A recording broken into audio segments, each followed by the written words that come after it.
Yes. Okay.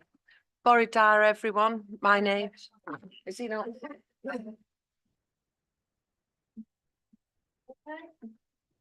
Yeah. Right. Oh, excuse me. Okay. Boridar, everyone. My name is Councillor Cheryl Carlisle, and I'm the chair of the Finance and Resources Overview and Scrutiny Committee. Can I welcome everyone to the meeting, which is a multi-location meeting.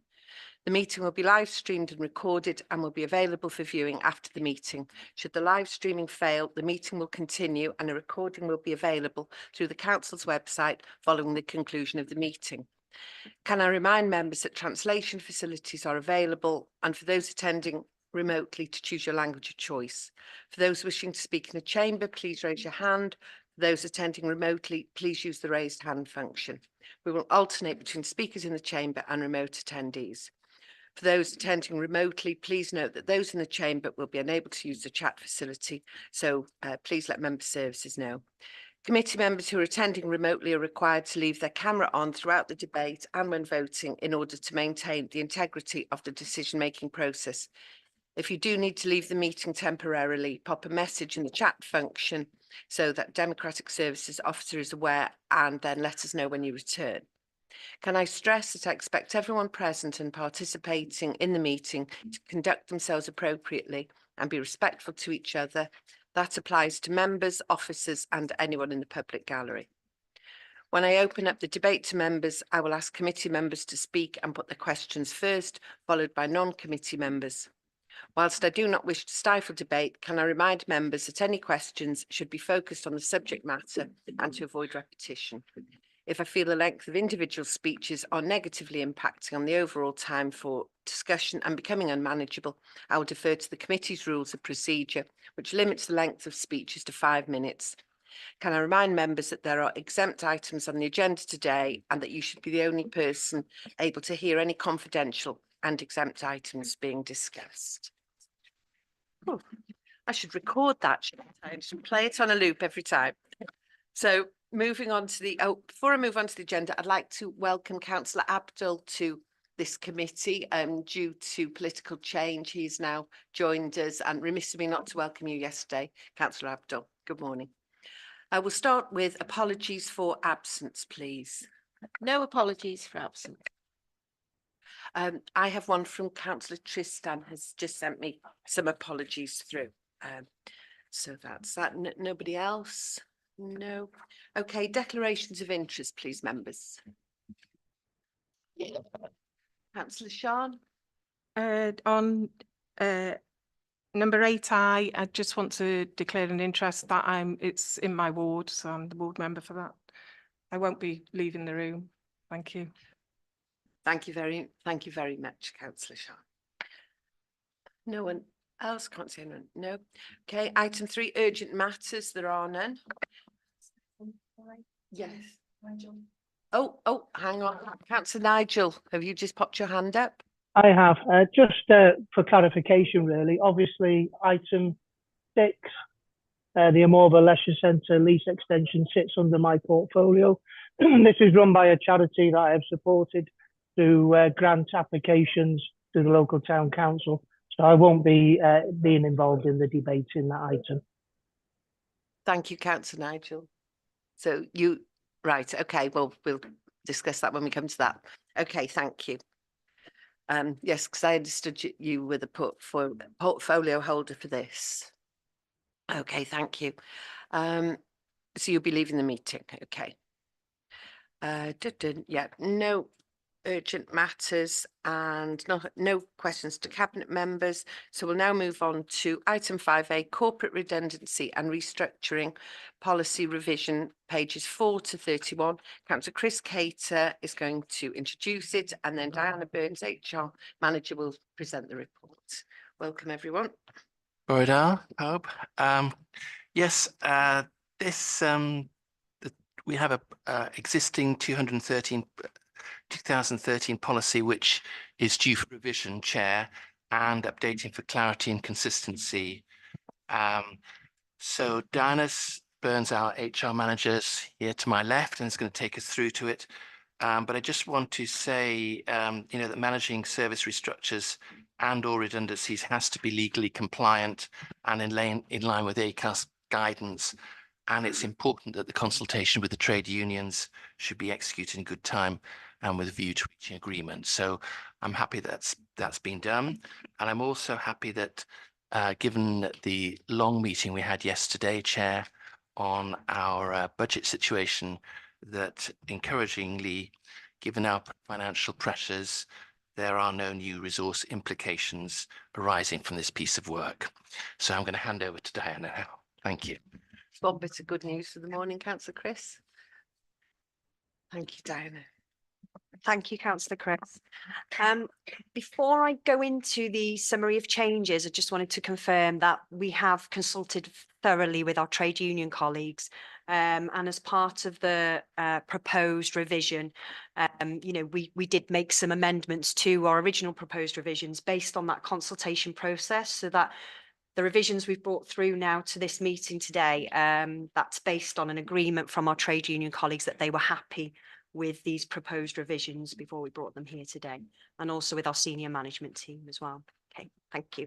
So if I take you through those proposed revisions, and then once I've completed the run through the policy and appendices, if you have any questions at all, please feel free to ask me once I've run through the changes. So on the front page, first of all, we originally had the redundancy policy, and I've just added in that it's a redundancy and restructuring policy.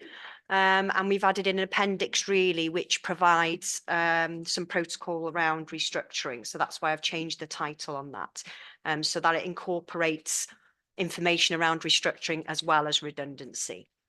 And then if you move forward to section 4.1 of the policy, that refers to our consultation process with members of staff.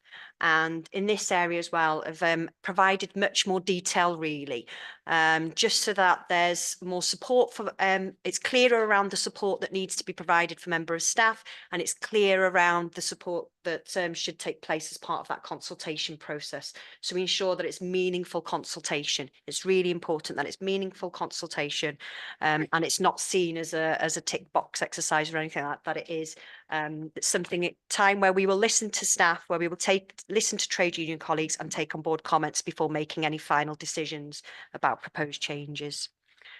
The next session then was at section 4.3, titled restructures. And that was that we've added a paragraph there, and that's to take into account the additional information added at Appendix 5 for what steps and what protocol we'll be using if we're restructuring within services.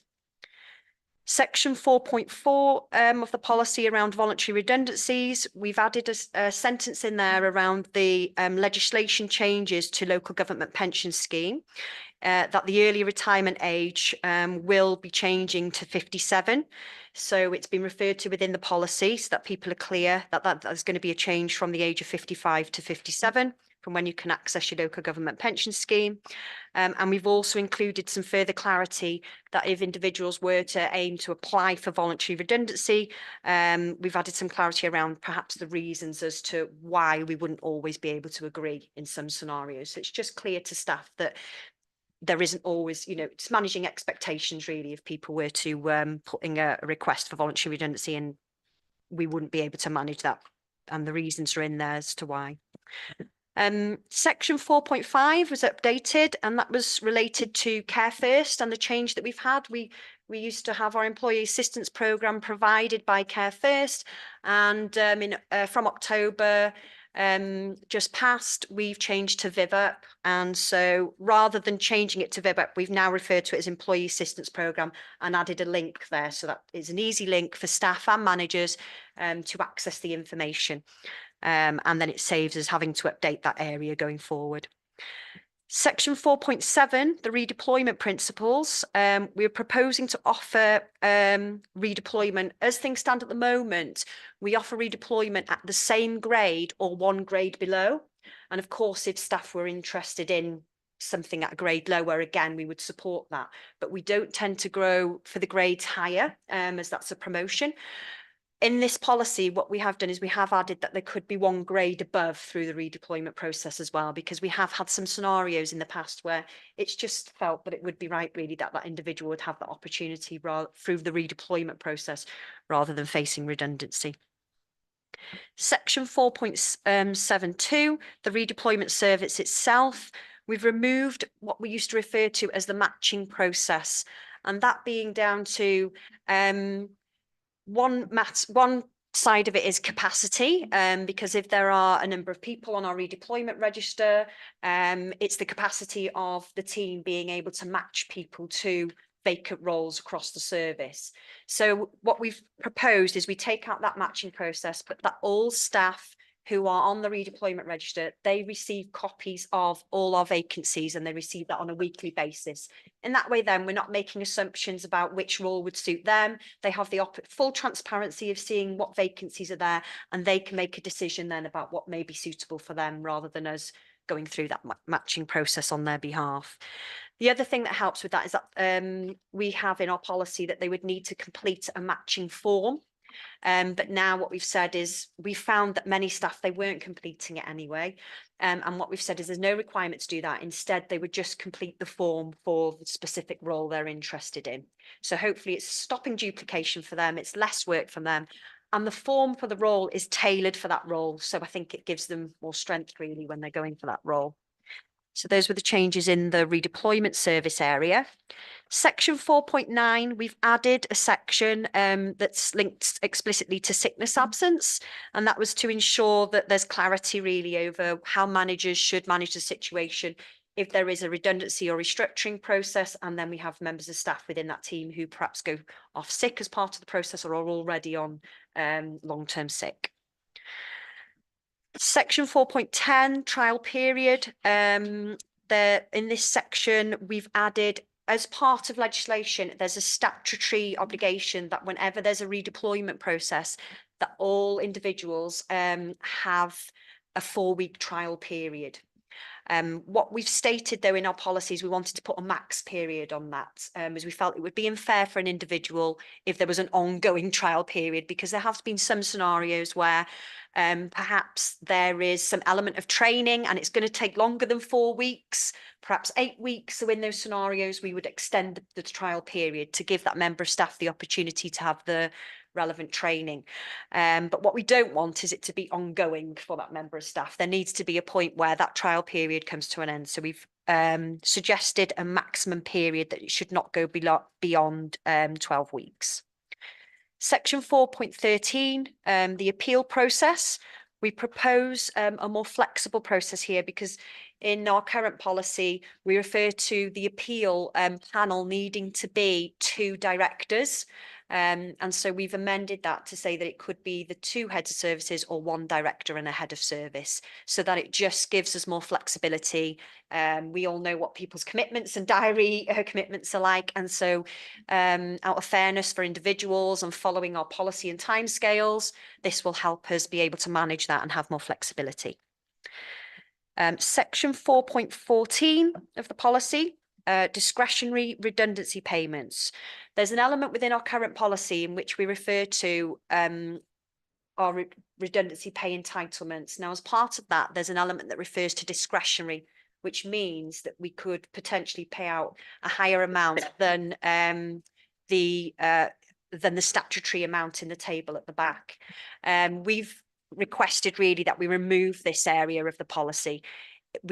As far as I'm aware, it hasn't been used for a lengthy period of time. And also it would cause us concern that how do you really make the decision on who you'd use that discretion for and who you wouldn't use that discretion for.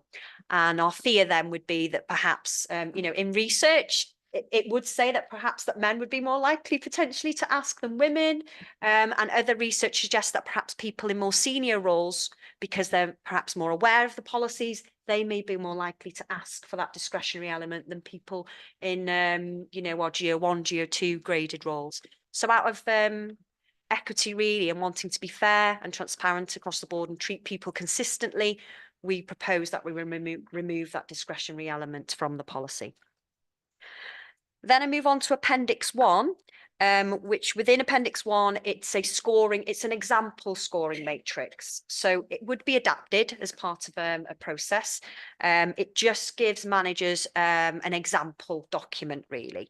And that document would also be consulted with the trade unions and staff so that it's relevant to the area that it's being used for. But what we've proposed there is we've removed reference to the PDRs as we now use Conway Conversations. And we've also removed reference to last in, first out, because again, we just feel that that could bring in a discriminatory element really from an age point of view potentially. So we've removed that element and we propose instead that if there was a tie among scoring, that we'd consider perhaps interviews or discuss with the trade unions and those members of staff around from the outset really of that selection process, a way that we would do that tiebreaker that we feel is more fair and perhaps less risk when it comes to perhaps discriminatory elements of last in, first out. Appendix 4 then is a new appendix. It's been added in and it refers to timescales. It's just been added in really so that managers and members of staff have an idea of the timescales when the process is instigated.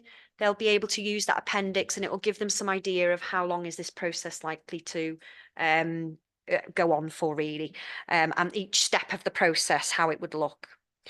Appendix 6 is new as well, which is a flow chart for restructures. This has been added, Appendix 5, is restructuring protocol. So if you look at Appendix 5, that's our restructuring protocol, and we've incorporated that in with the redundancy policy now. So previously it was separate.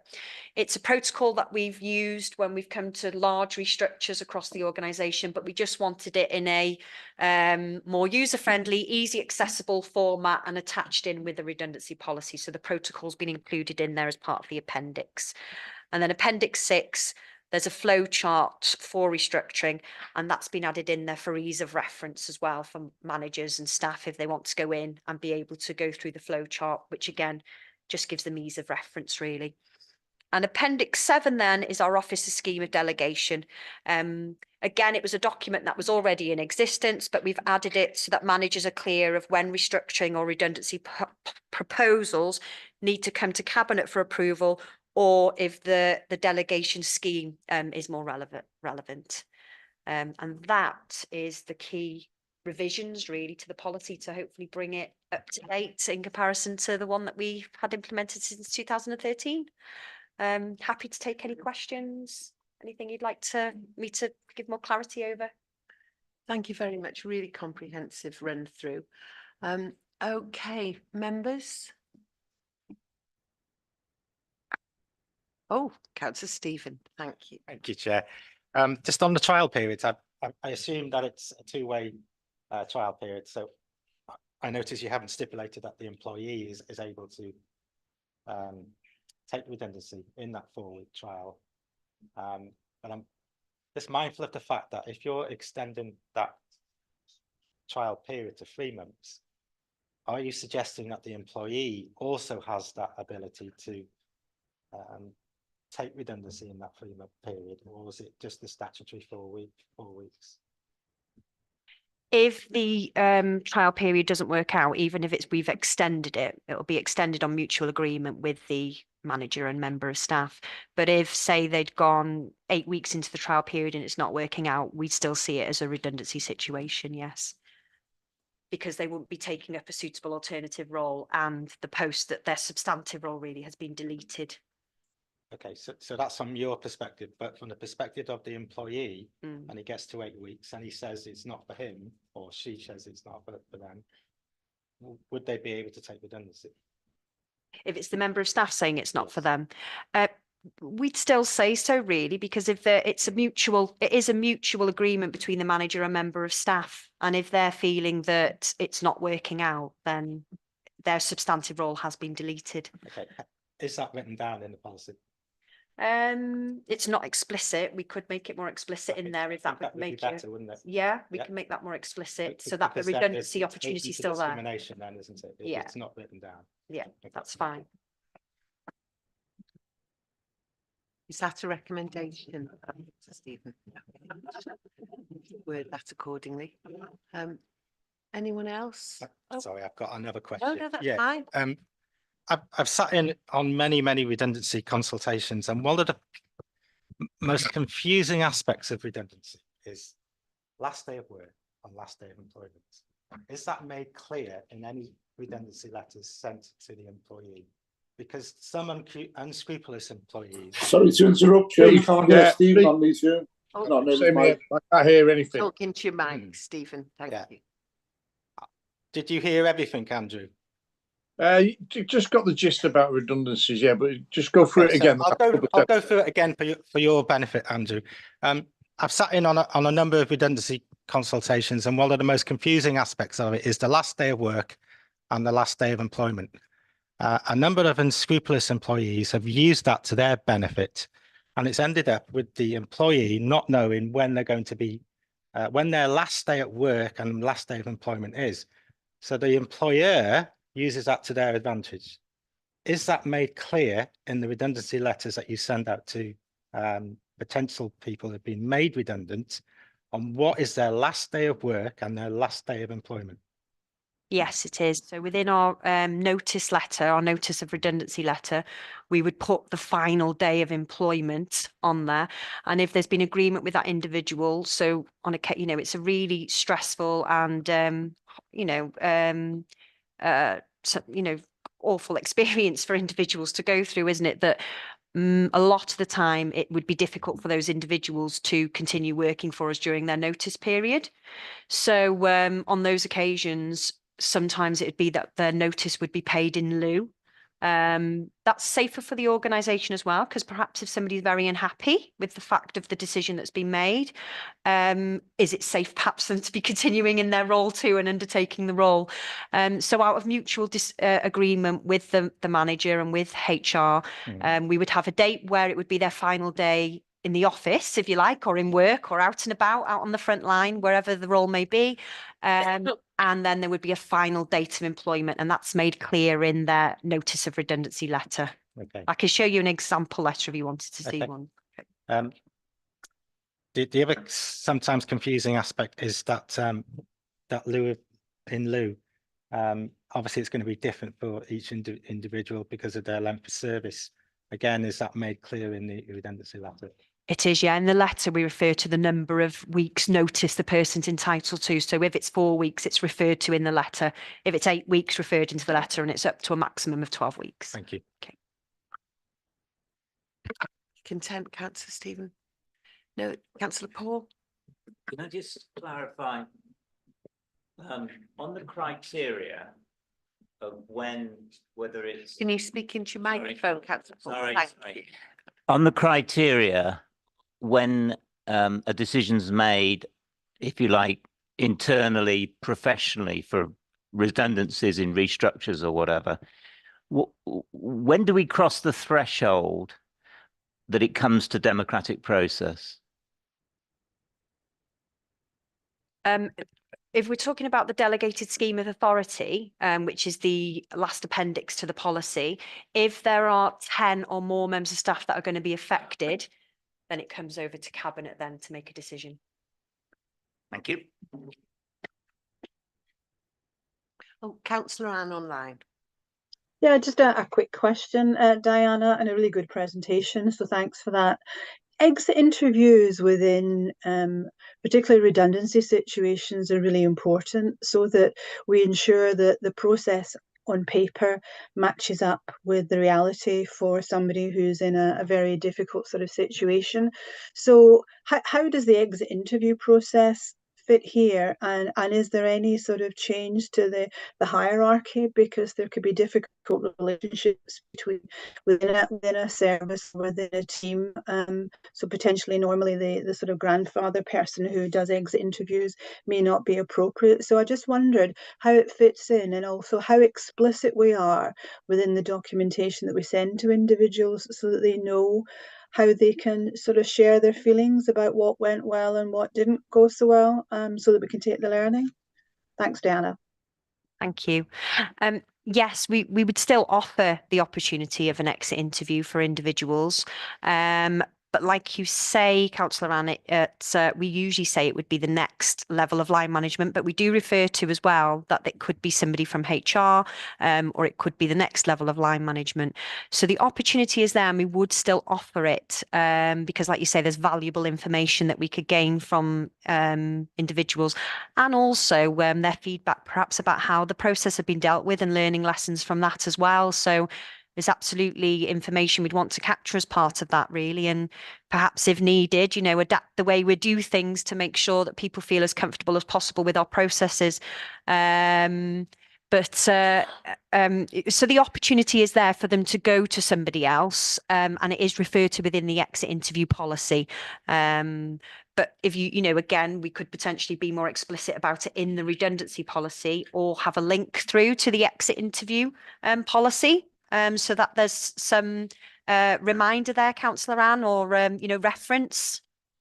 Yeah, I mean, I think that would be good. I think people are quite vulnerable when they're put on notice to redundancy, and obviously the world's upside down. So I think the more clear we can be, so that we ensure that as employers we are treating them well, and indeed that the employee feels that we are as well, and that we're complying with our policies, because personalities, in my experience, sometimes can get in the way, and we just want to make sure that everybody concerned has their rights honoured, and actually fully understand their rights. So I think to be explicit would be good.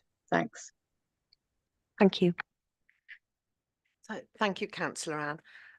So we've got suggestions now, haven't we? One from Councillor Stephen, one from Councillor Ann. Do you want to make recommendation, Councillor Stephen? Pop your mic on. Thank you. Yeah, Oh, the recommendation would be for that trial period for the employee, which has been suggested from the employer's perspective would be 3 months. I think it would be prudent to also include the employee's ability to have the trial period extended to 3 months as well. I know there's only a statutory obligation for 4 weeks, but if you're suggesting you're going above and beyond the statutory for the employer, I think it's prudent that we do it for the employee to avoid any potential discrimination.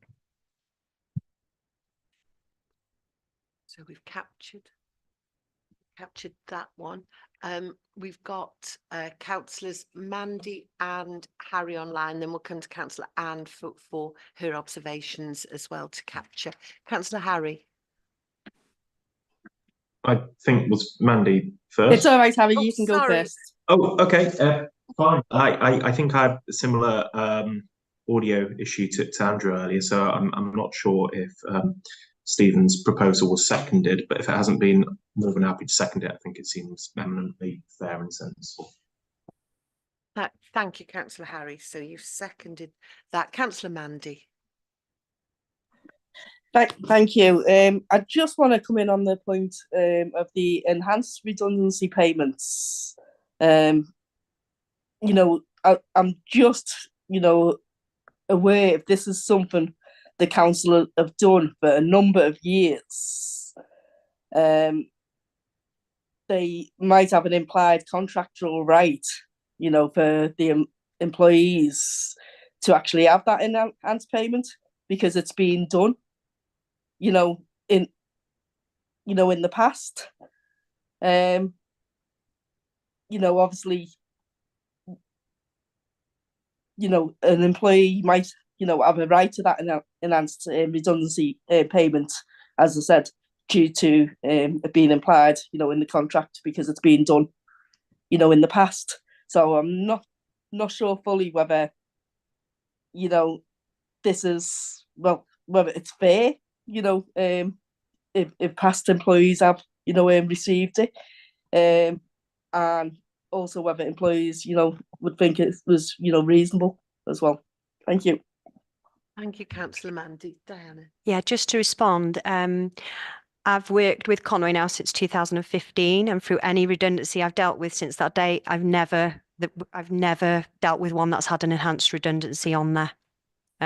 We just haven't offered it really, and I think when we had the consultation with trade union colleagues, They really queried why it was in there then, but yes, we stated, well, exactly, really, we're not using it and we wouldn't want to use it going forward because we just worry about perhaps that discretionary element, and where is the consistency and ensuring that we're treating employees across the whole organisation consistently, really, and there isn't perhaps, you know, an inequality somewhere in the discretion being used in one area and not another. But since 2015, I've with the cases I've dealt with over those years, I haven't used it once. Thank you very much. Are you content, Councillor Mandy? I'd really like to hear that from someone, you know, from the unions myself. Thank you. I'm not quite sure what. We have got the minutes from the meeting in which we took the policy to our trade union colleagues, so we could provide a copy of those minutes if that would help. Yes, please. The extract for that, the area around the redundancy policy discussions. Yes, please. Okay, thank you, Thank Diana. you. If you could circulate that to Councillor Mandy outside of here. Councillor Stephen. Thank you, Chair. Just to pick up on Mandy's point, and I think there may need to be a bit more clarity on what she was actually trying to say.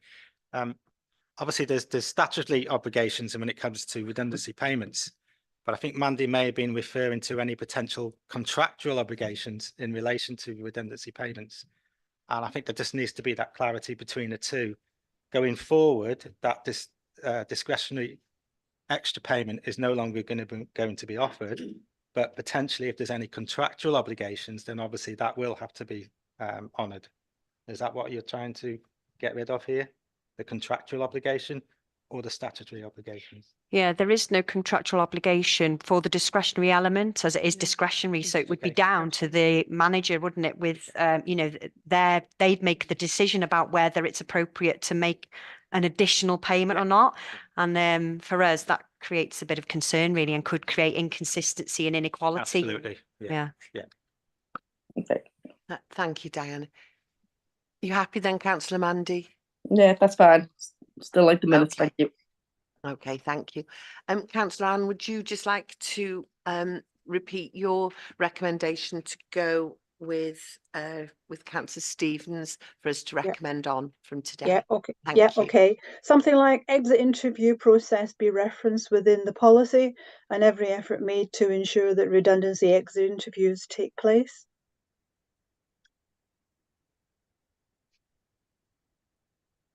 Yeah, we've got that. Thank you, Councillor Anne.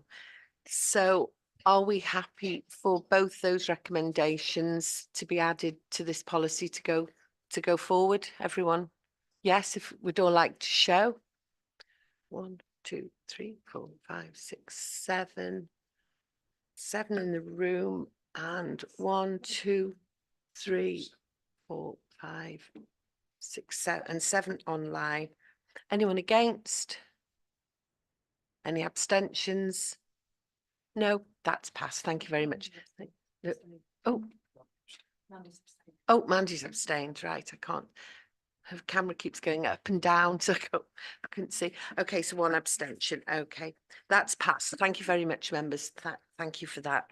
We now move on to item 6A, Amorva Leisure Centre, Kimmel Bay lease extension, pages 32 to 40. I understand, Councillor Nigel, are you now leaving? Have you left? Okay,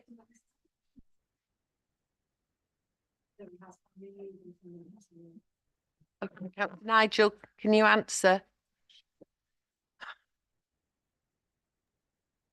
I'm still here, Chair. Oh, okay. Well, we're about to discuss item 6A, Amorva Leisure Centre, Kimmel Bay lease I'll make extension. myself scarce.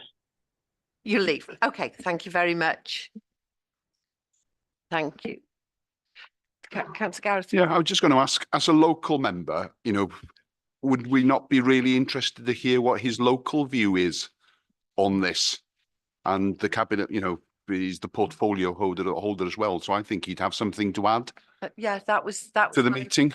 Yeah. Oh, sorry. Because this is, yes, I was just going to say that because neither Councillor Nigel nor Councillor Michael Smith have chosen to comment on this report, and it has come to this committee because I understand there was disagreement amongst the local members, and that's why it's actually here today. So it would be really helpful, I think, if we heard from Councillor Nigel the reasons why he won't comment, and Councillor Michael also.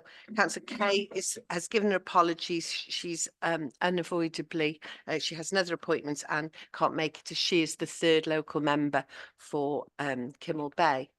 So I don't know, Councillor Nigel, do you want to? He's in the way. No, if I can, Chair, it's a matter for members if they want to declare that they don't feel comfortable being involved in a discussion on something, and that's been declared, and he's been asked to be removed, and I think that's the position we're in. Yeah, I'm just a little baffled why it's, you know, that they're not making. Well, it Chair, clear he because it's considers that because of his involvement previously and making it very clear what his stance is on the matter, he clearly feels as though he doesn't want to be involved at this stage, and that's his position, Chair. Yeah, thank you, Matt. We don't know his stance, so that's that. We don't know if he's for or against. So, okay, thank you. So, Councillor Charlie, you're going to introduce this portfolio item as Councillor Nigel is going to. Yeah, thank you, Chair. It is in my old portfolio. I am very familiar with the site. I did actually visit it about a year ago. So this was an ex-Conwy asset that was taken over by a volunteer community group, Kimmel Bay and Towan Sports and Recreation Association. Trying to find the year. They were given a 35-year lease, which runs out in 2032. I think it's fair to say the volunteers are doing a really good job there. You can see in 3.4 the range of sports that they offer, and it's an area, I think Councillor Nigel was very strong about it, which has suffered neglect. There's quite a lot of deprivation in the area. There's a substantial amount of tourism there, but in terms of facilities for the locals, this is really valued. The building needs some work done. Our officers have reported that it's in a reasonable state of repair, but they were very clear when they showed me around what work needed doing and what they were planning to do about it. I've probably never mentioned before, but I'm chairman of Abergele Rugby Club. Never brought that up, but you know, we have a facility. We probably invested £150,000 in that facility that we have a long-term lease on from Conwy. That there's a variety of organisations out there that you can seek funding from in order to maintain these community buildings. And you'll see in 3.5, they have an application in for 150k for the community anchor development programme. 3.6 sets out the work that they're planning to do, but it is a condition of all these grant streams that you need a minimum term lease. So in order to avail themselves of that funding, they require an extension of their lease. And that is option one, which I'm happy to support, that we resolve to grant them a 21-year lease extension to allow them to secure grant funding for improvement works to the facility, Chair. So, diolch. Thank you, Councillor Charlie. Roshane, are you going to present? Thank you. I think I've got a great deal more to add to be honest from what Charlie said, but a more was let to Kimmel Bay and If you pull your mic in a little, or if you use that one, yeah. Can you hear me now? Okay. More as I was going to say, as I haven't got a great deal more to add than what Charlie's already said, but Kimmel Bay Leisure Centre is let to Kimmel Bay and Towan Sports and Recreation Association on a 35-year lease, which expires in 2032. They've approached the authority for an extension to that lease for a further 21 years from 2024. This will allow them to apply for £150,000 worth of grant funding in order to carry out improvement works to the facility. Upon inspection a year or so ago, it was reported that the building is in a reasonable condition for a building with its complexity and age, and there is an ongoing programme of refurbishment works being carried out. It's accepted that, you know, it is a very, very costly building to run. And I think the volunteers have done really well in in keeping the facility running. They offer a wide range of activities, which can be booked, and they do a regular schedule of different types of sports and recreation facilities. The grant funding is only one element of the stuff that they're proposing to do, and if we do grant them an extension, they are proposing to apply for further grant funding to apply for additional improvement works for this facility. Again, any grant funding is going to support the long-term sustainability of the building. Thank you very much. And I know in the pre-meet we discussed the issue of the schools, and you were able to, if you could just briefly update us on that would be sorry. lovely. Yeah, members raised some concerns about 21st Century Schools programme. The school is adjacent to the Amorva site, and members were a little bit concerned that we may require the space to expand the school, but Education have confirmed that they have got enough space on the existing school site in order to for future development of the schools. Thank you very much. That's good clarity. And around whether the schools were paying the leisure centre for use. They do pay. They do pay a contribution. I did try and find out how much that was, but they haven't come back to me on it. So it's a Vorid do use, but MySewing don't currently. Okay, thank you. That would be useful to find out afterwards. Yeah, so then next we've got councillors Abdul and Chris and Anne. Lovely. Well, let's start with Councillor Abdul. Thank you, Chair. Just for clarity, really, they have got existing lease of 8 years left. So are they going to surrender the 8 years lease and we give them fresh 21 years lease, or they want to add 21 years to their existing lease? Just a clarity, please. And the second question is, do we know they're self-sufficient? Do they need any, apart from the grant, have they asked council for any other contribution, or are they self-sufficient? Do we know, do we have accounts? It'll be a 21-year lease from 2024. So upon completion of the lease, the council doesn't make any contributions towards the running of the building. Okay. Thank you, Chair. I know other colleague wants to speak. If that's the case, I would like to propose that we give them 21 years lease. Thank you, Councillor Abdul. Next online, we've got Councillor Chris. Thanks, Chair.